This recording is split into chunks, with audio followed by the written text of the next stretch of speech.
This video is part of a series on being the victim of a hack. More information on this topic can be found on the Cyber Modules page of the Mohawk College website, which is linked in the description of this video. Viruses can be spread through emails, downloads, text messages, social media, and other means. They are designed to alter the way a device operates and spread through a system and network. Viruses attach themselves to legitimate programs that can support executing their code.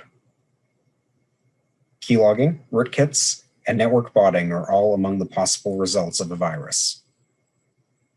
Keylogging software will read and record the keystrokes that are being used on a victim's device.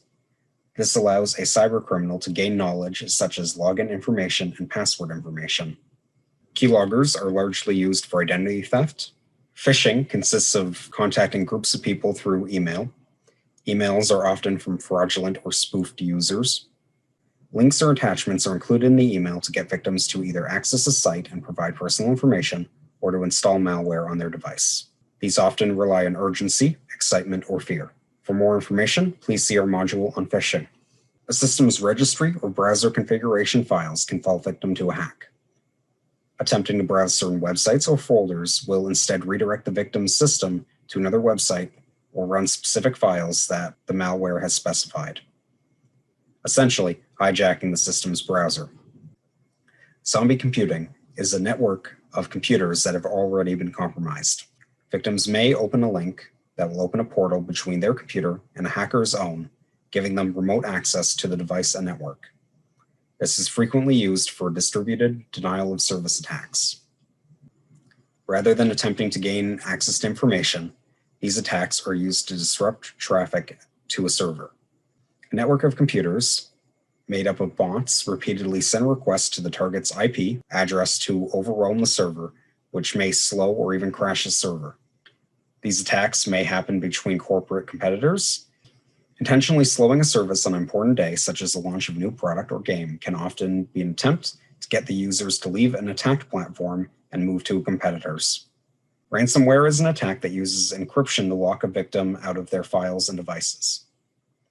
The attack generates a public key that is used to encrypt files on their target system, and a private key is generated that stays on the attacker's system that can be used to decrypt the files. The attacker often demands a ransom from their victims, such as something of monetary value, with the claim that they will exchange the private key to decrypt the data. However, these ransoms should never be paid. Social engineering is a technique used to manipulate people into giving up information or access through human error. It can be done on a computer through means such as phishing, or off a computer with methods such as spam phone calls. Criminals use social engineering to gain access to sensitive information. Criminals will often claim to be someone who should have access without being checked for proper authorization.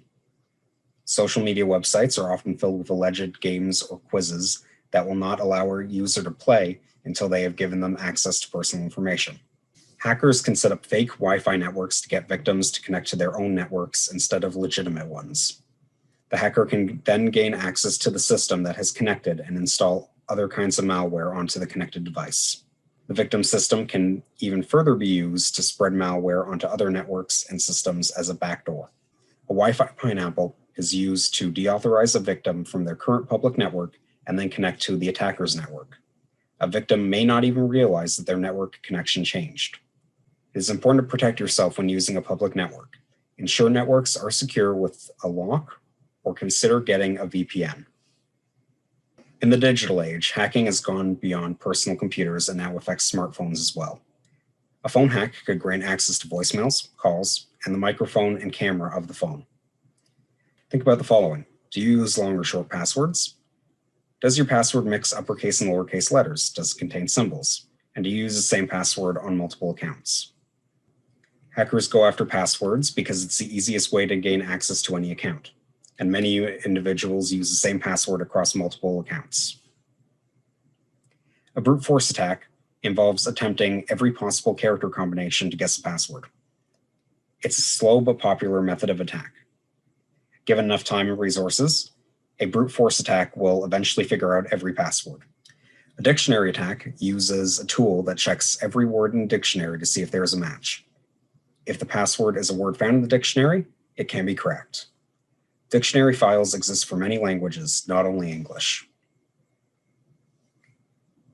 A guessing attack involves guessing a password to gain access to an account. We would like to thank the Canadian Internet Registration Authority for giving us the opportunity to bring you this content. These modules have been created as part of a CIRA Community Investment Program grant intended to improve cybersecurity literacy and ensure that every Canadian has access to the information and best practices to avoid being hacked.